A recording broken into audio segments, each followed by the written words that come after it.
What's going on, everybody? Steve again with Raiken Profit, coming back to you with another live hangout video. And on today's live hangout, we have a special guest, but not only a guest, actually a personal friend of mine who I've known for a while now from the green room, and someone who's helped me out a lot in business with graphic design, branding, logos, my identity, and the list really goes on and on. So I want to introduce Glen Zubia to you. Again, awesome guy. He's helped me out a ton and a lot of people, not only in the reselling community, but in the Kindle community, a lot of the publishing community, and a whole bunch of different areas. So in today's video, we're going to talk about a wide array of things that can not only help you to make money if you want to become a graphic designer, and Glen's going to talk about that, but he's also going to talk about things from the other side of the coin and talk about why, if you're a business owner, small, big, large, medium, whatever, if you're in business, why it's so imperative to your success to build a brand, build an identity, and use graphic design to your benefit. So without further ado, I want to introduce my main man, Glen Zubia. Why don't you introduce yourself and tell everybody who you are, what you do, and how you can maybe help them.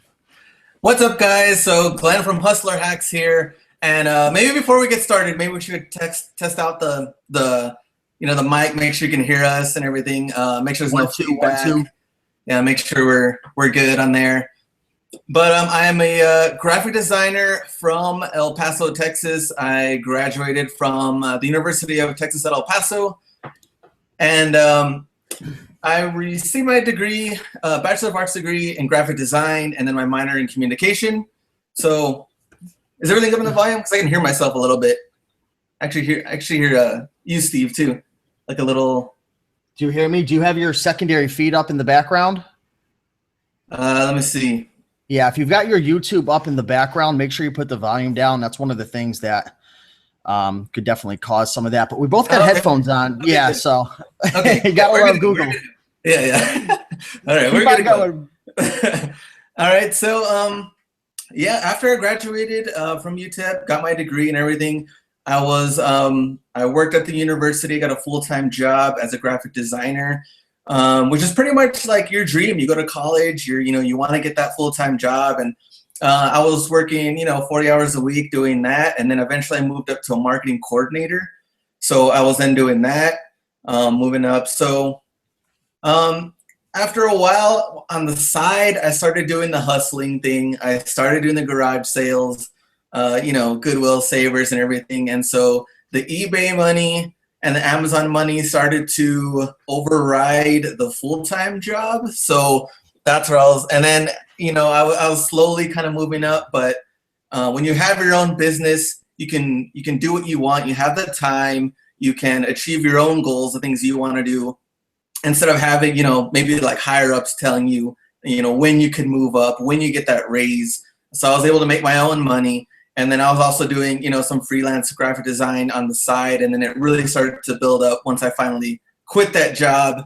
And then I started working with my family business. So I started doing the best of both worlds from there.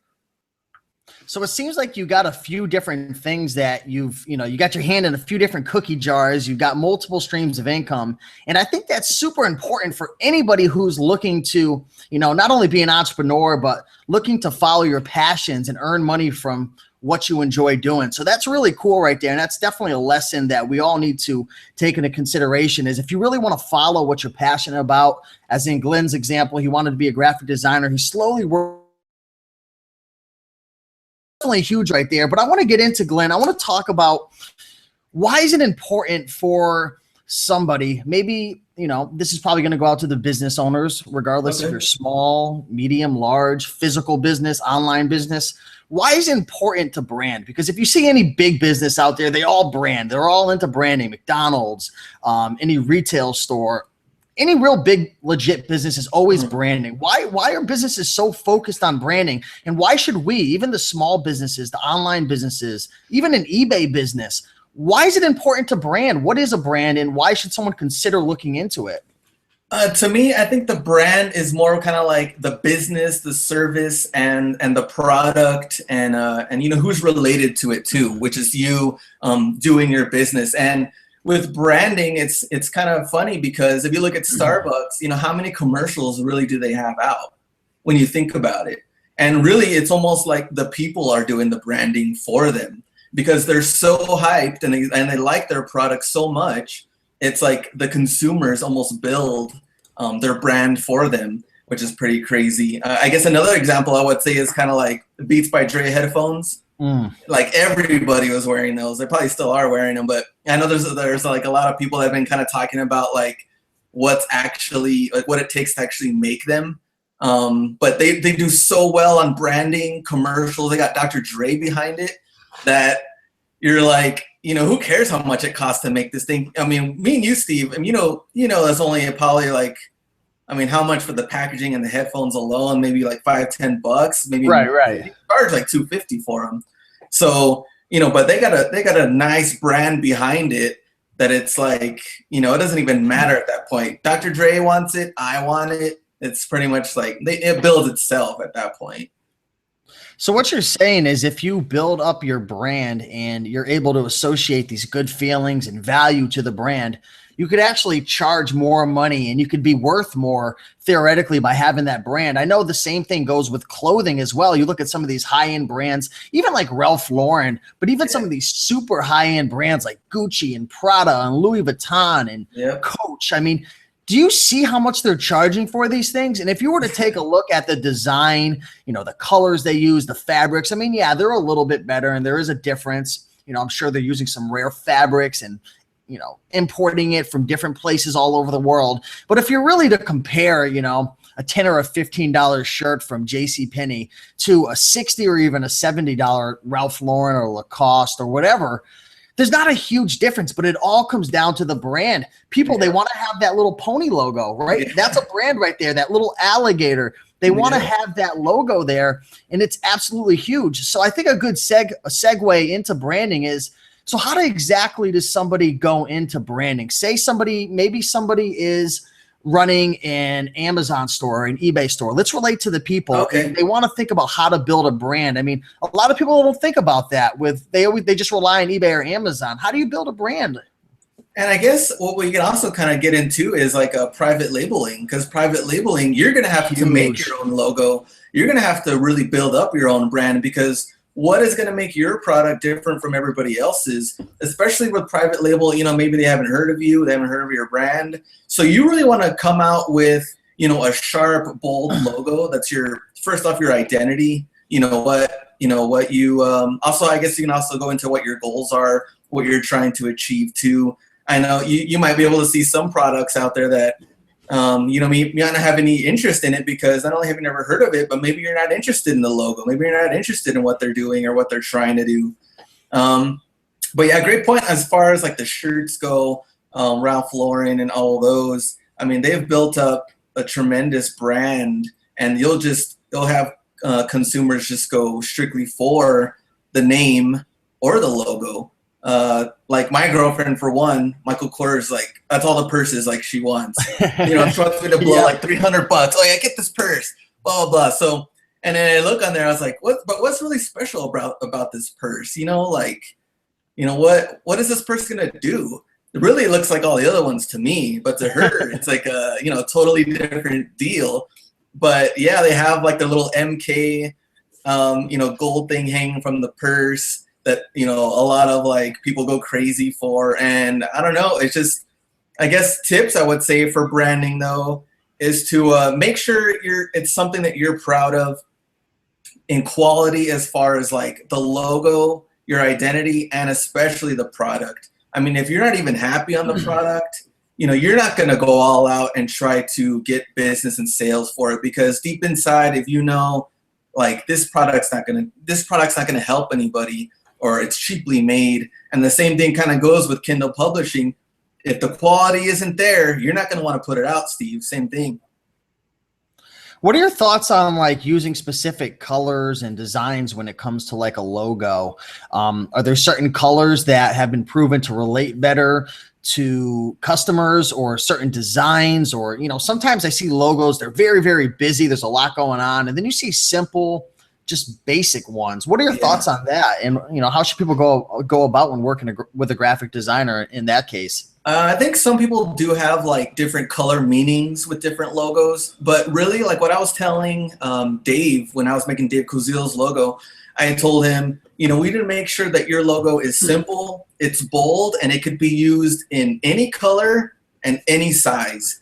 Because when you want to try to make maybe like a little icon, what if you want to make an app?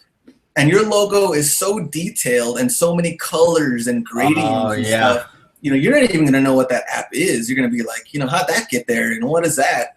So if your logo is clean, it's bold, you can see it any color. And if you want to use it on a shirt, you want to use it on a printed piece online, you know, you can see it in any size. So that's what I kind of made sure to. Any size, any color. So it has to be really simple.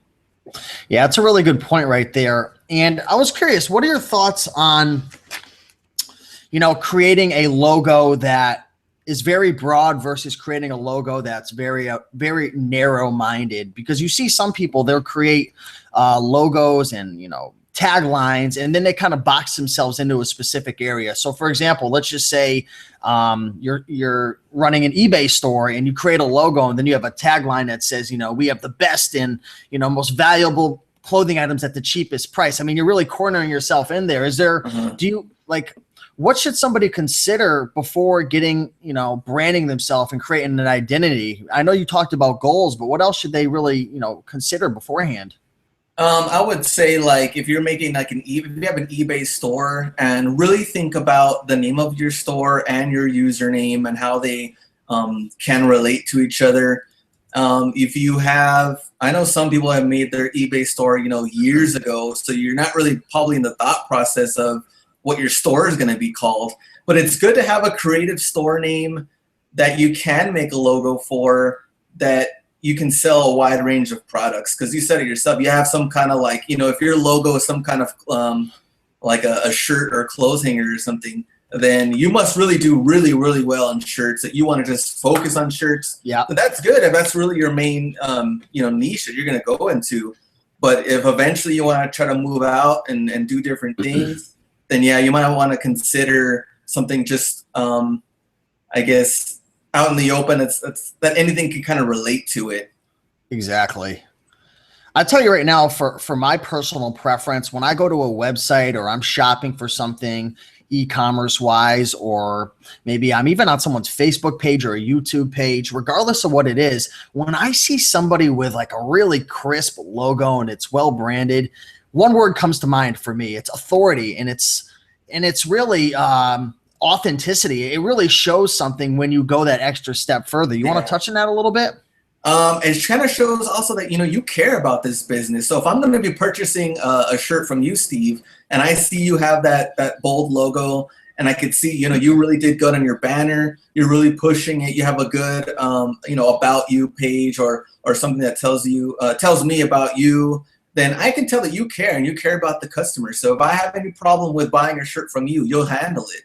And that's what I like to see too. A lot of new sellers I see on eBay and Amazon too, maybe they don't have a logo, maybe they're barely starting out and everything, but the thing that sucks is once you start out, you know, it's going to start out slow, and you're going to be like, you know, how come no one's buying stuff from me? But if you start out right off the bat with a nice logo, a nice brand, you're kind of already building it up, people are going to be impressed. And you're going to separate yourself from the crowd, because in today's day of age, it's not hard to get information. Information is easy. We're overloaded with information. Live hangouts, YouTube, you know, you've got all these documentaries going on and TV and articles and blogs. We are getting bombarded with information. But the one thing that is to our advantage that we can use is we can separate ourselves from the crowd by doing things that others aren't. And even these small little things like building a logo, branding your Facebook page, your YouTube page, or creating an email list for your Kindle and having it all branded up. These are little things that people notice, because how you do anything is how you do everything. Yep. That's a quote that I've really been saying to myself a lot, and it's so true. A lot of people, if they come into your store, they're looking at you on Amazon or eBay or your Kindle book, or maybe you're trying to build up a big following on YouTube. How you do anything is how you do everything. If it looks clean, if it looks professional, the odds are that's how you're going to be. So that's really big right there. But I want to get into the comments, because we got a few people in there. If you see me looking this way, it's because I got my iMac over here, and I'm just looking through the comments. So okay. Let's see who we got. We got Mr. Shoe Guy, Burns Media and Publishing. Oh, I didn't know he was publishing. Now he's getting serious. Yes, sir. So we got a fellow Green Room member in the comments, and he says, I personally worked with Glenn numerous times, and his work is phenomenal. He's very creative and professional. Most importantly, he knows his craft. To anyone looking to take their branding to the next level, strongly consider bringing Glenn to your project vision. Raiken, excellent idea having him on the show. Hey, thanks so much, Mr. Shoe Guy. Appreciate it. I know he's going to be in Austin, Texas, I believe, with his mother.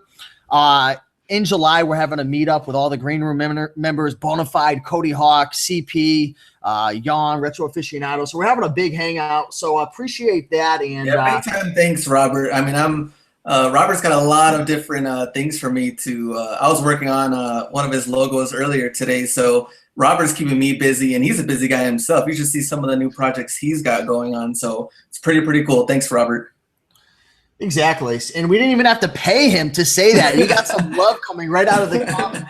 And again, you guys, for everyone watching, we're not trying to sell you on graphic designs or telling you to choose Glenn. We're trying to raise awareness around how important it is. Of course, if you're looking for graphics, Glenn's the man. He helps me out with my Kindle books, YouTube, Facebook, a lot of stuff. But it's not about selling you. It's about bringing awareness. There's a lot of different other places you can go as well. Cheaper, more expensive. And we'll talk about that in a second. Yeah. But we also have Dumpster Marcus in the comments. Are you familiar with Dumpster Marcus? Yeah, DM. Yep, I'm familiar with him.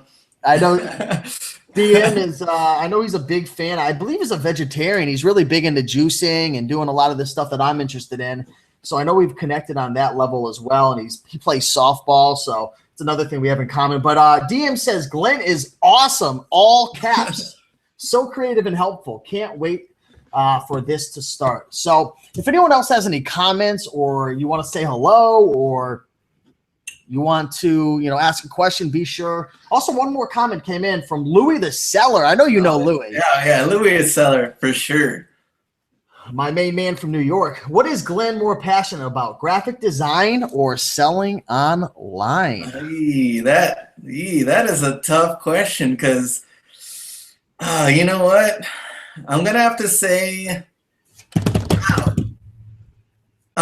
graphic design for sure. I went to school for it. I was like, even then, before then, I was a computer science major, and I was like, I had to do a lot of different coding and stuff like that. But I was like, I want to get creative. I want to do, creative things. And once I went to graphic design, I never looked back. And to this day, I would definitely just say graphic design 100%.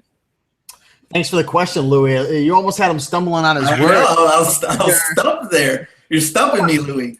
Come on, Louis. You got to send those questions before the show to give us a little heads up. No. But anyways, we were mentioning before, how we're not trying to sell you, and we're just trying to bring awareness, and there's a lot of alternatives. Say somebody is looking for graphics or branding or identity or all the stuff we're talking about. What are some ways that they can go about, finding a graphic designer or being able to work with someone to help them with branding, identity, logo, and all that good stuff? I would say I would definitely want to go with a local graphic designer in your area. I mean, number one, I would say, oh yeah, get me. But really, I'd rather help out other graphic designers as well, because, it's a tough field, because you do have competition with Fiverr. You do have competition with some of those that will do, identities and logos and stuff for you for real cheap. But like Austin, I know there's a lot of graphic designers out there, talented graphic designers that can do some freelance. So I would probably look online, see who has some portfolios, see who has built some websites, kind of look at their work. And hopefully they would have everything down too. Hopefully they have how much they would charge.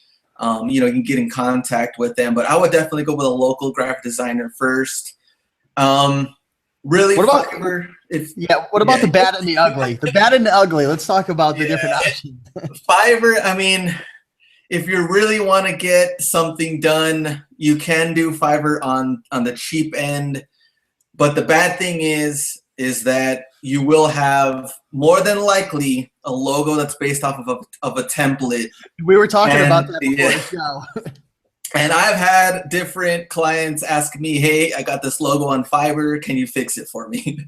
So I'm like, yeah, sure. I'll take a look at it. And the sad thing is too, is like a lot of the times they don't even give you all the files you need. Sometimes they'll just give you the JPEG and be like, oh, here's your logo. And you might have to pay another $5 to get like the EPS file, the vector file. And you need those files if you're going to make like a t-shirt or printed items, because you know, if you just have the JPEG, it's going to come out really pixelated, a lot of pixels and stuff. That's going to look real blurry.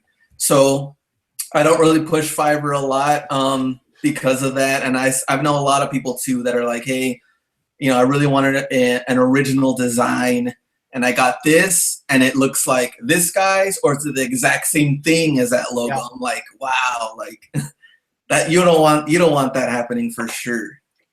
Yeah, I was talking to Glenn before the show, and I said when I first got started with Kindle publishing, I was going through this one course. It was an awesome course, but he recommended, the guy who made this course recommended a particular graphic designer on Fiverr. And I was new. I didn't know anything about outsourcing or virtual assistants or graphic design branding. I was a complete newbie. And I used the guy he recommended. And after a few months, I realized that there was about 1,000 other books that looked exactly the same as me. And it was just a basic template. It was literally a picture at the bottom, a bar and dash, the title, and just like the same color. Like it was just like, there was no fading in, there was no special effects. And that's the thing. I mean, if you look the same as everybody else, you're just going to get average, mediocre results. I mean, if you really want to get spectacular results and separate yourself from the crowd, you've got to do something differently. So, I mean, Fiverr is, you know, it's cheap. You can get some good stuff on there. There are a few, Glenn, there are a few Fiverr designers that I have found that do a pretty good job. But one thing is, and it's a common trait, they use templates, because on Fiverr, they get $5 for a cover, but they have to give, I believe, what, 20% to Fiverr? Yeah, exactly. Yeah, I think they'll get $4 back pretty much. And then there's a processing fee, and then they've got to pay their taxes, and then they've got to consider in their time. So unless they're from a very, very, and I don't mean this in the wrong way, from a very poor country where $3 or $4 is worth a lot of money, which, to be honest, is actually good money in a lot of places in the world besides America. Things are very expensive in America. But you got to realize they can only put so much time in it for that. So you're going to get a common template. They're not going to be able to personalize it much. And some of them, they won't even give revisions at all. Yeah. Especially with like logos and stuff. And again, just touching on that point, I'm not trying to sell you on not going to Fiverr. If you want to go to Fiverr, go for it. But one thing I've noticed is too, a lot of the really good designers on Fiverr now, I'm not sure if you know this, Glenn, but a lot of them, the really good ones, are so in demand now. It takes a week or even a week and a half to get the covers back. And time is money. Let's be honest. We have a lot of things we're doing. We're not just working on our Kindle business. We're raising families. We're trying to exercise, stay in shape. You know, we're trying to do other things. So waiting a week and a half really isn't a viable option. So those are some things to consider. Have you ever used Craigslist or Odesk at all, which is now known as Upwork, to find graphic designers or anything like that? I've checked on Craigslist, and I've noticed a lot of like ads that try to look local, but really they're not. They're really just like other national type companies or brands, which is kind of crazy too. So like they'll have their phone number and it's like an 800 number, and you're like, what? Like this isn't what I thought. So I have seen a couple on Craigslist, but haven't really seen a lot of local stuff. And Odesk, I have seen them on there. But I haven't had a chance to take a look at their fees or, I mean, their rates or what their timelines or anything like that. Yeah, I've had a little success on Craigslist. Again, one thing I want to recommend to everybody who is looking to hire a graphic designer, because I've hired several. I've worked with Glenn. I've worked with countless people on Fiverr, on Upwork, Craigslist. I've worked with a lot of them. One thing I highly recommend is making sure that you get samples of work from your graphic designer. So either have them send you sample logos or banners, or a lot of times they'll send you to like a website where they have like their portfolio, but make sure you get an idea of what you're going to be getting beforehand, because that can save you a ton of time. Don't just jump into it. Also, another thing too is ask your friend, ask your coworker, your family member, people on YouTube, figure out who they're using and use them, because you have such a better chance of finding someone who does a good job and really cares if it's from a good source. So that's what I've done personally is, you know, I've I know I found you through the Bonafide Hustler, and he was getting some work done from you. And I heard about you, but I didn't really know what you did, and it worked out for me. But either way, just test things out. But let's get into the comments. It looks like we got some more questions. Looks like Louis the seller has another question. And again, I'm looking at my other computer right here. So what specific information does Glen need in order to make a banner for a client? Do you at least want to know what color? Is there a short interview needed or necessary? Usually when I talk to somebody and what they're trying to do with their banner and their logo and everything like that is I want to find out more of, who they are. I try to do a little bit more research. I have Skyped with a couple of people to kind of see what they want. So I've kind of gotten a little bit of both. I've Skyped, talked to somebody and see what they wanted. And then I have the other end and they say, you know what, just go ahead and do it. I trust you. You use what I think, you'll know what to use. I trust you 100%. You go ahead and do it. So I've had a mixture of both. And either way, we get it done. They like it, the end product. But it's really up to whatever they would like to give me because I've seen both. I know personally from working with you, there's been a lot of times where I've just told you to do a project and just boom, you got it done and I accepted it. It was good. But then there's times like the other day where I'm working on a project with another person and we got two different people's opinions and we were having you build a graphic for a webinar, a design, and we weren't a huge fan of it at first. And I think it was our fault, honestly, because we kind of just threw it at you and didn't really give us a vision. But the thing is, I know that you revised it a few times and you got it right for us. So I know you're willing to do revisions. Oh yeah, for right. sure. And that's, I think one of the examples too would be like Michael Pierce. He does like online selling. When I first made his logo, I sent him the logo and I had a couple of just different options I was kind of playing with. And he was like, you know what, tell you the truth, like I'm not a fan of it. I don't really like it. And I was like, all right, cool. Like I'd rather have someone tell me, straight up if they like it or not. So I know what I could work on and I know how to make it better. Because if you're not happy with it, you're not going to promote it. You're not going to push it. If you just want to be, oh, well, he did a good job. Good for him. I don't really want to bother him and make him do it again. Make me do it again because I want to make sure you're proud of it and that you're going to sell it. So I went back. I made some revisions. I sent him what I thought was pretty cool too. He ended up liking it a lot. And then towards the end, that's it. His Facebook group had a new banner. His YouTube, everything was ready to go. He liked the logo. So yeah, some people don't like criticism either. They kind of may take offense of it. Personally, if they don't like it, it's cool. I'd rather do something that they like. Do you think that people, if let's just say you're going to work with someone, let's just throw out an example. Let's just say there's somebody who has a YouTube channel, they have a Facebook, they have a website, maybe they have a few other followings on Instagram and other Twitter or whatever. If they're looking to get like a brand done or a logo, should they keep it the same for each one of the platforms or should it look a little different for Facebook and look a little different for Twitter? Like, what's your thoughts on that type of branding right there?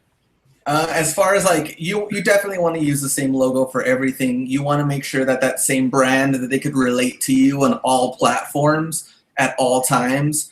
You can use similar colors and everything. The specs on YouTube and the specs on Facebook are different as far as like banner sizes, but you definitely want to keep it consistent on all platforms so that they can relate to you in any way.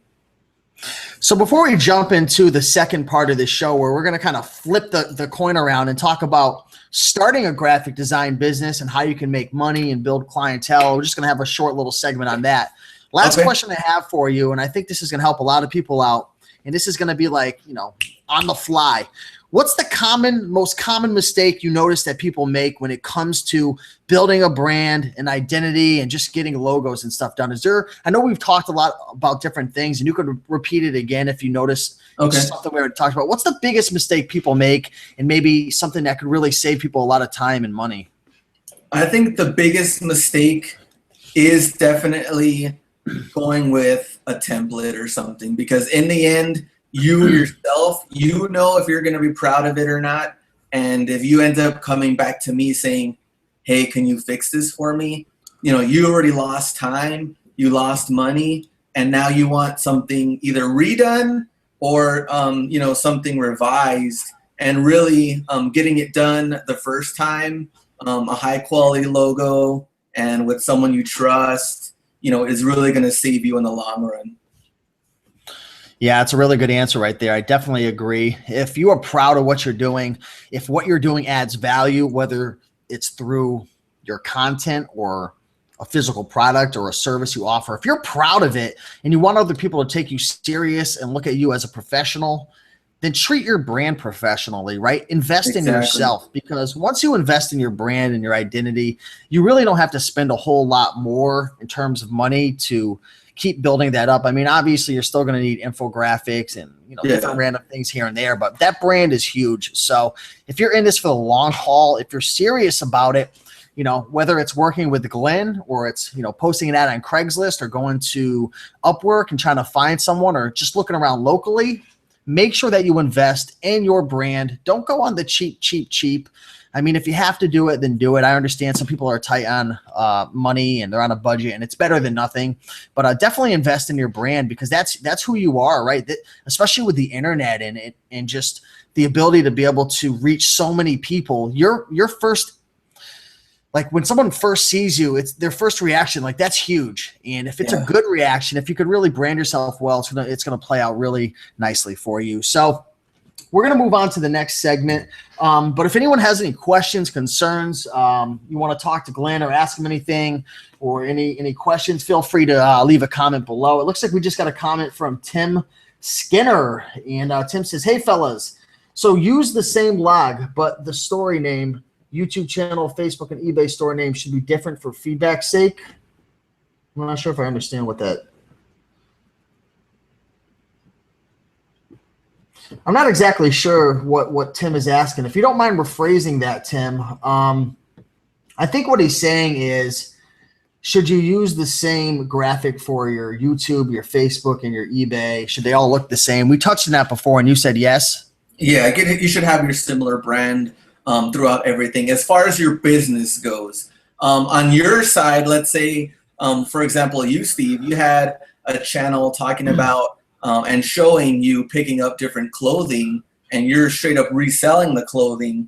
Some people are a fan of it, some people aren't. They might take it a different way. Now, in that case, Raiken Profit needs to be a different name and different identity from your eBay store, because they want to buy stuff from your eBay store. They don't know who Raiken Profit is, because the eBay store is a totally different name, totally different identity. And in that case, you can separate the two. So, you have the best on both. You want to teach others on one side, and then you want to sell and make money on the other. Just to share a personal story, and if you guys have been following me for a while, this big mistake that I made, and I figured I'll just share it with you live. But one of the big mistakes I made with my branding, and not just with my logo and design, but really with my identity, is I branded myself as the clothing guru, right? How to make money selling clothing on eBay. And my website was branded like that. My Facebook, everything was branded towards clothing. And when I finally outgrew that, not to say there's not to be money made, because there's tons of money to be made on eBay. There's people making it all the time.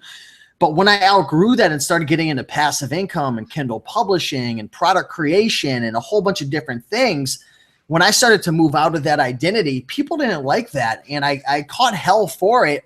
And that just goes to prove right there, if I could go back in time and, maybe I was friends with Glenn back then, or I was able to associate with people who knew this, I would have definitely built my identity differently and branded differently in graphics. And, it set me back quite a bit. So just for anyone out there, if you're starting a YouTube channel or you have a product or an eBay store, think long-term, think 2, 3, 4, 5 years down the road. Don't corner yourself into a box. You might be the clothing guy or the clothing gal right now, or you might be, a big Texas fan, but don't call yourself Glenn, the Texas superhero, because, maybe Glenn's going to move on to something else a few years down the road. So yeah, anyways, after that's a great point, Steve, for sure. Because you just never know. And it's good to just keep it in the long term. What's going to help you throughout all the years that go through, because you never know. Like you said, you're selling shirts one in, niches kind of come and go. It's kind of funny though, when you're reselling, things come out that, wasn't popular 2 months ago, but now it's like in demand, that item. And you never know. I mean, you learn things every day on what you can and can and cannot sell. You kind of start learning new things. And yeah, you don't want to just be the clothing guy if you can move into other stuff. Yeah, it's a thin line between, creating a niche and being too broad. And I think it just depends on certain people. There's people who could really stick with one thing for the long haul. And then there's other people like myself who I always kind of like to have my hands in a few different cookie jars. And I'm always I get bored quickly at times and move on to other things. But either way, whoever you are out there, think about your situation and really think about that a little bit before jumping into it. But switching gears a little bit, can people actually make money as a graphic designer? Like, is there money to be made? Like, let's just say there's somebody out there who, is awesome, like with arts and photography, and they're very creative, like the complete opposite of me. Like, I'm literally like I can't even like draw stick figures. But say someone out there, Glenn, is interested in graphic design. They love it. They've always wanted to start a graphic design business. Is there money to be made? Like, is there a market for it now? Like, how can someone get started? I think definitely there's money to be made. And same thing goes with kind of like photography and other arts that you can kind of sell. Because in the end, I even told some of the people that I worked with, you know what, I can't beat the Fiverr price, but I can guarantee you I will beat anything that they offer in creativity and your end product. And that's going to be the most important thing. I also try to keep my prices reasonable. I mean, I don't want to go out there and try to, see that I'm like, trying to rip people off or anything where it's like ridiculous prices, because that's not what I'm about. Because I also want to understand what they're trying to do. They're trying to grow a brand. They're trying to start up a business. You're not going to spend, $500 on a logo or something like that. I know there's a lot of, design firms and stuff that will charge even more than that. And you never know if you're going to be happy with the product or not. Sometimes they just want to, hey, move on to the next guy. You don't like it, too bad. But I would say, I mean, for sure, if you want to start off and make your own business doing graphic design, you got to start off with a portfolio, number one. Start off with a portfolio, get all your work together, whether it's whether you've done anything or not for any outside clients. If you're a student, use those student logos that you designed while you're at school. Or what I like is if there's different YouTubers or blogs or websites, stuff that you're a fan of, you got to start off slow, tell them, hey, or offer them, I will design your logo if you just give me a shot. Wow, don't tell them anything, as far as like, if their logo needs help and you think you can do a better job, let's see what they would say. They might say, hey, you know what, I'm all for it. You want to design me a new logo? And then once they see that, that work, you're like, oh man, this guy did really good. Then maybe you'll start spreading from there. They start growing clients too. So you might not make money at first. The same thing as reselling and other things. You got to learn.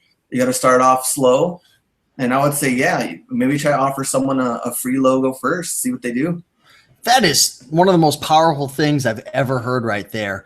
And this is something that a lot of us, we underestimate in business, whether it's, looking to start up a service business or, you want to be a graphic designer or whatever it is. So many times in life, you ever notice, Glenn, that a lot of people, they'll contact you or they'll reach out to you and they want to get something for free. They want to grab your attention. Yeah. There's nothing wrong with helping people, but these people want to get ahead faster. They want to grow their business. I almost knocked my microphone off this thing. But they want to take first. And one thing that I've done, which has allowed me to really be able to network really efficiently and meet some amazing people, and it's helped me a ton, and I know you've been amazing at this networking, is giving value first. Yeah, exactly. There's actually a local business guy that I'm working with right now, and he's actually a publisher. And what I did is I reached out to him and I said, hey, listen, I noticed a bunch of things about your book on Amazon that needs work. And I literally did a screen share video it was about 15 minutes and just sent it to him. And now I didn't ask for him. I didn't try to sell him. And now he's my client. I'm working with him now. And I was just trying to help him out, to be honest with you. And the same thing, if you're looking to start a graphic design business, just do something first, give value, and you separate yourself from the crowd. What else did you do to network? Because I know you've like turned into a master networker, and you've just been getting a lot of business lately. What else you been doing? Like, if you notice, even on my channel, I don't really talk a lot about the graphic design I don't know. I guess because a lot of it I kind of do with the reselling, a lot of the Instagram too. I just show different finds and stuff that I get at stores. But as far as to tell you the truth, with the networking thing, it kind of started building on its own after I started doing a couple of like the main guys logos. So you, Bonafide, Michael Pierce, he even did like a whole shout out thing on one of his videos. I don't even know anything about it until all of a sudden I saw all these like subscribers. I was like, what happened? And yeah, he did like a little shout out thing. Dumpster Marcus too. He also shouted me out. So once I started doing some more work and people were happy with their work, they started using it. I think a lot of the people kind of helped me out and just saying, hey, well, Glenn did it. Here's you can contact him. So I kind of had the work kind of like speak for itself. You know, I'm proud of it. They're proud of it. We got it done also in a good time. It didn't take me, you know, like 3 or 4 months and they never heard from me ever again. I'm like always in contact, you know, right there available for them. So it kind of just, you know, kind of snowballing after that. We live in a world now, and we were talking about this beforehand too. We live in a world now where people, they don't want to be sold, right? They don't want the whole sales pitch. They don't want the, you know, go to Glenn for, you know, 48 hours from now, the price is going to go up. I mean, and, you know, I'll admit I've used techniques and tactics like that in the past, experimented, and it just doesn't work. You know what really works the best, and you already talked about this, is just word of mouth.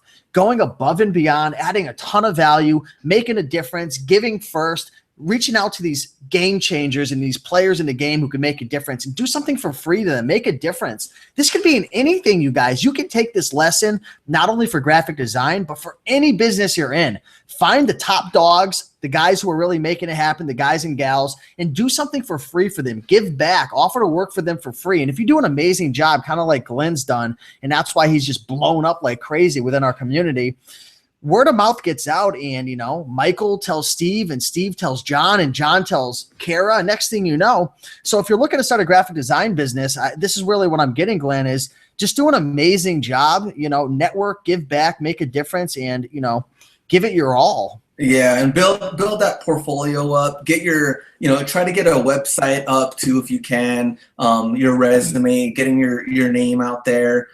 We talked about, redesigning someone's logo. And of course, social media, blogs. You can start blogging about maybe different graphic design or different things about graphic design, or maybe people you helped.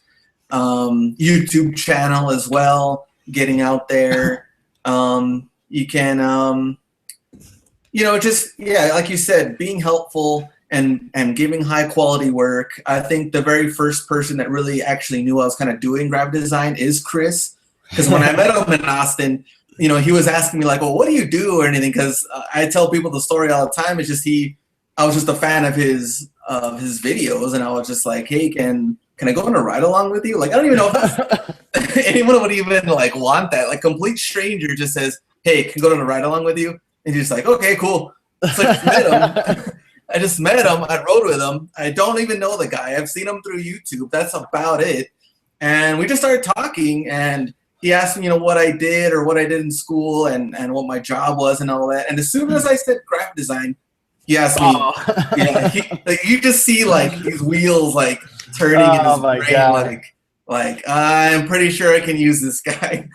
Can I tell you a story real quick? And I've never told you this before. And you know what? I'm just going to say it on live show.